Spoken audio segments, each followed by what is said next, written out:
کریم آپس میں رہن سہن کے آداب میں شریعت نے ایک بہت اہمیت جس حکم کی بیان کی ہے وہ ہے بڑوں کا ادب اور احترام۔ یہ تو ایک بہت طویل موضوع ہے کہ بڑوں کا ادب احترام، اسی طرح مجلس کے آداب کہ جب کوئی شخص بات کر رہا ہو تو اس کی بات کو غور سے سنا جائے، کسی کی بات کو درمیان میں نہ کاٹا جائے، دو آدمی جب چپکے سے بات کر رہے ہوں تو ان کی طرف کان لگا کے بات نہ سنی جائے۔ یہ سب بھی آپس میں رہن سہن کے آداب میں ایک بہت اہم حکم ہے کہ آپ کسی کی پرائیویسی میں دخل اندازی نہ کریں۔ آج اس حکم کی مخالفت کی جاتی ہے موبائل کے غیر ضروری استعمال سے۔ اکثر گھروں میں دیکھا گیا ہے کہ والدین اپنے بچوں کو بلا رہے ہیں اور بچہ واٹس ایپ پہ لگا ہوا ہے، فیس بک پہ لگا ہوا ہے۔ آپ خود اندازہ لگائیے کہ جس شریعت نے ہمیں نفل نماز توڑنے کا حکم دے دیا کہ جب والدین بلائیں تو آپ نفل نماز توڑ کے ان کی بات کا جواب دیں، تو وہ شریعت موبائل اور فیس بک جیسے فضول کام، کیونکہ عام طور پر تو فضول استعمال ہی ہو رہا ہے، مفید استعمال تو بہت کم ہے، اور ظاہر ہے جو مفید استعمال کر رہا ہے تو وہ والدین کی پکار کا جواب دے گا۔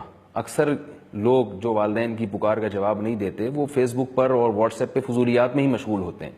تو موبائل کے استعمال کو کنٹرول کیا جائے، ورنہ اس سے ہماری معاشرت اور ہمارا ایک رہن سہن اور ہمارے جو طور طریقے ہیں جو ہمیں اسلام نے دیے ہیں، جو ہمارا کلچر ہے، وہ سب تباہ و برباد ہو رہا ہے۔ گھروں میں لڑائیاں ہو رہی ہیں، میاں بیوی میں طلاقیں ہو رہی ہیں۔ میرے پاس کالز آتی ہیں خواتین کی کہ ہمارے شوہر گھر آتے ہی موبائل ہاتھ میں لے کے بیٹھ جاتے ہیں، کوئی لیپ ٹاپ کھول کے بیٹھ جاتا ہے، اور وہ بیوی بیچاری سارا دن انتظار کر رہی ہے کہ اس کے شوہر آئیں گے، اس سے کوئی بات چیت کریں گے، حال احوال پوچھیں گے، اور وہ آگے جناب لیپ ٹاپ کھول کے بیٹھ گئے اور فیس بک کھول کے بیٹھ گئے۔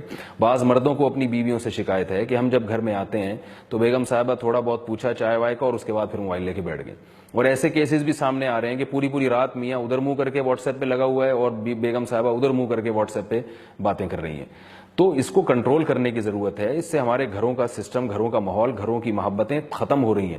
ایسا بھی ہوا ہے کہ مہمان آ کے بیٹھا ہوا ہے اور میزبان جناب اس کی طرف توجہ دینے کے بجائے وہ موبائل پہ لگا ہوا ہے، اپنے موبائل پہ باتیں کر رہا ہے، موبائل پہ ایس ایم ایس کے جوابات دیے جا رہے ہیں۔ بعض دفعہ ایسے ہوتا ہے کہ میزبان مہمان سے بات کر رہا ہے اور مہمان میزبان کا اتنا ٹائم لینے کے باوجود بھی موبائل پہ بات چیت میں مشغول ہے۔ تو یہ بھی ایک بے ادبی کی بات ہے۔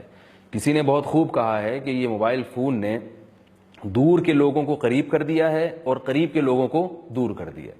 امریکہ میں بات ہو رہی ہے آپ سے، آپ کی امریکہ میں کسی سے بات ہو رہی ہے، لیکن جو آپ کے ملک میں، آپ کے گھر میں آپ کے ساتھ بیٹھا ہوا ہے اس سے آپ دور ہو چکے ہیں۔ تو اس کو کنٹرول کرنے کی ضرورت ہے، اور علماء اس کا ایک فارمولہ بیان کرتے ہیں، ایک اصول اور ضابطہ بیان کرتے ہیں کہ آپ صبح اٹھنے کے بعد آپ یہ فیصلہ کریں، ایک روٹین بنائیں کہ آج میں نے موبائل کو کتنا ٹائم دینا ہے، اس سے زیادہ آپ نے ٹائم نہیں دینا۔ 1 گھنٹہ ہے، 1.5 گھنٹہ ہے، آدھا گھنٹہ ہے، 2 گھنٹے، کوئی لمٹ ہونی چاہیے۔ ہماری جو ینگ جنریشن ہے وہ تمام حدود کو کراس کر چکی ہے۔ Mobile mobile mobile mobile mobile. میں تو اب لڑکوں کو دیکھتا ہوں کہ اگر وہ کسی ہوٹل میں بیٹھے ہوئے چائے پی رہے ہیں نا، گیدرنگ کے لیے گئے ہیں، وہ گپ شپ کے لیے گئے ہیں، تو وہاں بھی موبائل پہ لگے ہوئے ہوتے ہیں اور وہ موبائل ہی پہ کسی اور سے مخاطب ہوتے ہیں۔ تو چلیں دوستوں میں اتنی بری بات نہیں ہے، لیکن گھر کے بڑوں کے سامنے باپ بیٹھا ہے سامنے اور بیٹا موبائل پہ لگا ہوا ہے اور ماں بیٹھی ہے اور بیٹی موبائل پہ باتیں کر رہی ہے، یہ بہت سخت بے ادبی ہے والدین کی۔ شریعت نے والدین کے بہت تاکید کے ساتھ احکام بیان کیے ہیں۔ وَلَا تَقُل لَّهُمَا اُفٍّ، ان کے سامنے اف مت کرو۔ وَاخْفِضْ لَهُمَا جَنَاحَ الذُّلِّ مِنَ الرَّحْمَةِ، ذلت سے اپنے بازوؤں کو ان کے سامنے جھکا کے رکھو، یعنی ان کی طرف توجہ رکھو۔ نفل نماز میں نے عرض کیا نا توڑنے کا حکم ہے، تو آپ اندازہ لگائیے کہ کتنی سخت بے ادبی ہے۔ ماں بیٹی کو پکار رہی ہے اور وہ موبائل پہ باتیں کر رہی ہے اور وہ جواب نہیں دے رہی۔ اور پھر یہ بھی یاد رکھیے کہ یہ میڈیکلی بہت سخت نقصان دہ ہے۔ اکثر لوگوں کا حافظہ کمزور ہو رہا ہے موبائل کا استعمال کرنے کی وجہ سے۔ لوگوں کی شکایتیں آتی ہیں، 24 گھنٹے موبائل کان پہ لگا رہتا ہے، کبھی ہینڈ فری کے ذریعے، کبھی بلوٹوتھ کے ذریعے، اور کبھی جناب ڈائریکٹ کان پہ لگاتے ہیں۔ تو اس طرح مسلسل آپ مشغول رہیں گے، آپ اسٹریس کا شکار ہو سکتے ہیں۔ لوگوں کو پتہ نہیں ہے لیکن لاشعوری طور پر وہ اسٹریس میں آ رہے ہیں، ڈپریشن میں آ رہے ہیں۔ یہاں تک کہ لوگ بتاتے ہیں کہ واش روم میں بھی ہم ہوتے ہیں تو موبائل کی جب گھنٹی بجتی ہے تو اس سے متاثر ہوتے ہیں لوگ، ایک فکر لگ جاتی ہے پتہ نہیں کس کا فون آ رہا ہے۔ تو اب انسان نا ریلیکس نہیں ہے، ڈرائیو کر رہے ہیں اس وقت فون آنا شروع ہو جائے تو آپ نے اگر سائلنٹ پہ بھی لگایا ہو، وائبریشن پہ ہو، تو پریشان ہونا شروع ہو جاتے ہیں۔ یہ 24 گھنٹے کی ٹینشن کیوں رکھی ہوئی ہے آپ نے؟ تو موبائل کو بند کر دیں، یا اس کو بالکل آف کر دیں، یا اس کو سائلنٹ پہ کریں بغیر وائبریشن کے، اور آپ ایک لمٹ متعین کریں کہ میں فلاں سے فلاں وقت تک صرف موبائل دیکھوں گا۔ میں نے اپنی زندگی میں جتنے بڑے علماء دیکھے ہیں، ان کی ٹوٹی پھوٹی صحبت اٹھائی ہے، تو میں نے یہ دیکھا ہے کہ وہ موبائل فون کا بہت محدود استعمال کرتے ہیں. ان کے ٹائم ہے, اس سے پہلے وہ آپ ان کو 100 دفعہ فون کر کے دیکھ لیں, کوشش کر لیں, وہ کال ریسیو نہیں کریں گے, کچھ بھی ہو جائے. لوگ یہ کہتے ہیں کہ بھئی ایمرجنسی میں بھی تو کچھ ہو سکتا ہے. تو دیکھیں, ہو سکنے کو دنیا میں بہت کچھ ہو سکتا ہے. صرف امکانات اور توہمات کی دنیا میں اگر چلیں گے تو پھر تو آپ کچھ بھی نہیں کر سکتے دنیا میں. تو خاص طور پہ نئی نسل کو, نوجوان نسل کو اس آفت سے بچانا ہم سب کی ذمہ داری ہے. اس کے لیے ایک اصول اور ضابطہ یہ ہے کہ گھر میں بچوں کو کبھی بھی موبائل لے کے نہ دیں. جب بچے سمجھدار ہو جائیں تو پھر ان کو پہلے موبائل کے آداب سکھائیں, اس کے بعد ان کے حوالے موبائل کریں.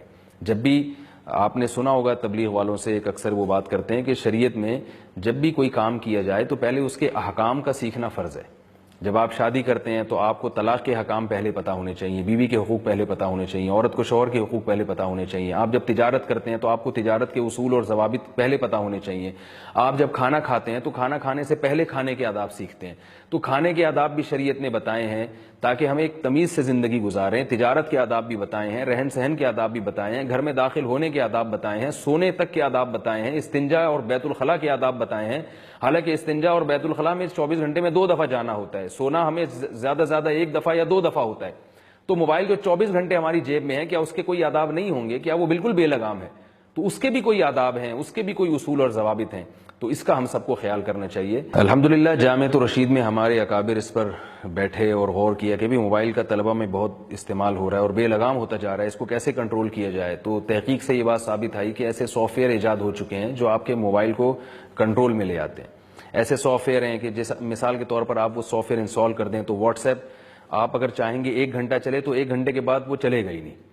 فیس بک 1 گھنٹے کے بعد اس کا آپ استعمال چاہیں گے بھی تو نہیں ہو سکتا. تو آپ کو اپنے اوپر پابندیاں لگانی پڑیں گی. تو ایسے سافٹ ویئر ہیں کہ جو موبائل کو کنٹرول میں لے آتے ہیں. تو آپ الحمدللہ جامعۃ الرشید نے ان سافٹ ویئر کا استعمال کیا, اس کے بہت مثبت نتائج آئے. اس میں بہت ساری ویب سائٹس بند ہو جاتی ہیں, بہت ساری فضولیات اور لغویات سے آپ بچ جاتے ہیں. آپ چاہیں گے بھی تو وہ نہیں ہو سکے گا. تو جامعۃ الرشید میں اس کا بہت اچھا تجربہ ہوا ہے. طلبہ نے خود جا کے اپنے موبائل میں وہ سافٹ ویئر انسٹال کروائے اور الحمدللہ اس کے مثبت نتائج ہم نے طلبہ میں دیکھے. تو آپ تحقیق کر کے وہ سافٹ ویئر بھی اپنے بچوں کے موبائل میں انسٹال کر سکتے ہیں, اپنے موبائل میں بھی انسٹال کر سکتے ہیں, تاکہ آپ نہ چاہتے ہوئے بھی ایسی چیز کی طرف نہ جائیں جو آپ کے ٹائم کو برباد کرنے کا ذریعہ بنے گی. رسول اللہ صلی اللہ علیہ وسلم نے ارشاد فرمایا, من حسن اسلام المرء ترکہ ما لا یعنی, انسان کے اسلام کی اچھائی یہ ہے کہ وہ لا یعنی چیزوں کو چھوڑ دے. اور ایک شیطان وسوسہ یہ ڈالتا ہے کہ موبائل میں آپ ہر کال کو ضروری سمجھتے ہیں, مفید سمجھتے ہیں. یہ ایک شیطان کی طرف سے وسوسہ ہوتا ہے. یا موبائل میں اس کو 2-2 3-3 گھنٹے دیکھنے کو آپ یہ سمجھتے ہیں کہ اس کا مجھے فائدہ ہوگا. تو اگر کسی کے ذہن میں یہ وسوسہ آ رہا ہے کہ موبائل کا اتنا زیادہ استعمال مجھے فائدہ پہنچا سکتا ہے, تو آپ یہ دیکھیں کہ آپ کے پاس جب فائدے کی 2 چیزیں ہیں, ایک کم اور ایک زیادہ, تو ہمیشہ عقل مند آدمی ایسی چیز کو اختیار کرتا ہے جس میں فائدہ زیادہ ہو. اگر موبائل کا زیادہ استعمال آپ کے لیے مفید ہے بھی تو اس میں جو آپ کا ٹائم ویسٹ ہو رہا ہے, اس ٹائم میں آپ اس سے بھی زیادہ مفید کام کر سکتے تھے. آپ تعلیم کے میدان میں آگے بڑھ سکتے تھے, آپ تجارت کے میدان میں آگے بڑھ سکتے تھے, آپ عبادت کے میدان میں آگے بڑھ سکتے تھے. تو آپ نے اتنے بڑے کام اور فائدے کی چیز کو چھوڑ کر ایک چھوٹی سی چیز کے اوپر اپنا ٹائم ضائع کیا, تو یہ بھی ضائع کرنا ہی ہے. ایک بڑے نفع کو چھوڑ کر چھوٹا نفع لے لینا یہ بھی نقصان کی بات ہے. اللہ تعالی ہمیں عمل کی توفیق عطا فرمائے اور وقت کو قیمتی بنانے کی توفیق عطا فرمائے. یہ جو میں نے بات کی ہے نا کہ ایسے سافٹ ویئر آ رہے ہیں جس سے آپ اپنے آپ کو کنٹرول کر سکتے ہیں موبائل میں, اگر وہ سافٹ ویئر انسٹال کریں تو یہ اصل میں اس لیے کی ہے کہ یہ جو جدید ٹیکنالوجی ہے اس کے شر سے بچنے کے لیے بھی آپ کو ٹیکنالوجی ہی کا استعمال کرنا پڑے گا. یعنی آپ دیسی طریقے سے نہیں بچ سکتے اس کے شر سے. دیسی طریقہ تو یہ ہے کہ موبائل اٹھا کے آپ پھینک دیں. تو اور ظاہر ہے اس سے تو آپ یعنی ایک ایسی چیز ہے جس پر یعنی جو کہنے والا ہے وہ خود اس پر عمل نہیں کر سکتا. ایک ضرورت ہے, بہت ساری یہ جو سائنسی ایجادات ہیں یہ ہماری ضرورتوں کو پورا کرنے کے لیے ہیں, ان کے مفید استعمال ہیں. تو اس کو بھی ٹیکنیکل طریقے سے ہی ہم نے قابو میں کرنا ہے. تو اس لیے میں نے یہ سافٹ ویئر کا حوالہ دیا اور الحمدللہ اس کا جامعۃ الرشید میں بہت اچھا تجربہ ہوا ہے. آپ یہاں آئیں, یہاں کے حضرات سے آپ پوچھیں, یہاں طلبہ سے علماء سے پوچھیں, تو آپ کو انشاءاللہ بتائیں گے اور کافی حد تک معاملہ انشاءاللہ کنٹرول میں آئے گا. میں ایک آخری بات بتا کے اپنی بات ختم کرتا ہوں. اگر آپ نے موبائل کے استعمال کو لگام نہیں دی تو میں اپنی آنکھوں سے دیکھ رہا ہوں اور علماء دیکھ رہے ہیں, گھروں میں طلاقیں ہو رہی ہیں. شوہر دفتر میں ہوتا ہے, وائف کا بے وقت فون آ جاتا ہے, بیوی کہیں ہوتی ہے, شوہر کا بے وقت فون آ جاتا ہے, انسان غصے میں ہے, کبھی کس کنڈیشن میں ہے, اور وقت بے وقت کالز کے ذریعے جب آپ کسی کو ڈسٹرب کریں گے تو وہ ڈپریشن میں آتا ہے اور طلاقوں تک کی نوبت آتی ہے. بچوں سے یعنی باپ بیٹوں کی لڑائیاں, ماں بیٹیوں کی لڑائیاں, بہت زیادہ حالات خراب ہو رہے ہیں. بچیوں کا گھروں سے بھاگنا یہ ہمارے معاشرے میں ہو رہا ہے موبائل کے ذریعے. تو کورٹ میرج کا رواج پڑتا چلا جا رہا ہے, اور پھر ظاہر ہے جب بچیاں گھروں سے بھاگتی ہیں تو وہ لارے رپے دیے ہوئے ہوتے ہیں ان کو لڑکوں نے موبائل کے ذریعے, اور وہ تھوڑے دنوں کے بعد پھر ان کو چھوڑ دیتے ہیں. وہ نہ اپنے گھر کی رہتی ہیں نہ شوہر کی رہتی ہیں. تو یہ بھی موبائل کا فساد ہے. تو اگر آپ نے اس موبائل کو ابھی کنٹرول نہیں کیا اپنے گھر میں تو یاد رکھیے یہ بہت بڑی تباہی کا پیش خیمہ ہے. اور اگر آپ نے کنٹرول کر لیا تو اس سے انشاءاللہ ہمیں وہ خیریں جو اس میں اللہ نے رکھی ہیں وہ خیریں ہمیں حاصل ہوں گی, اور اس کے شر سے انشاءاللہ ہم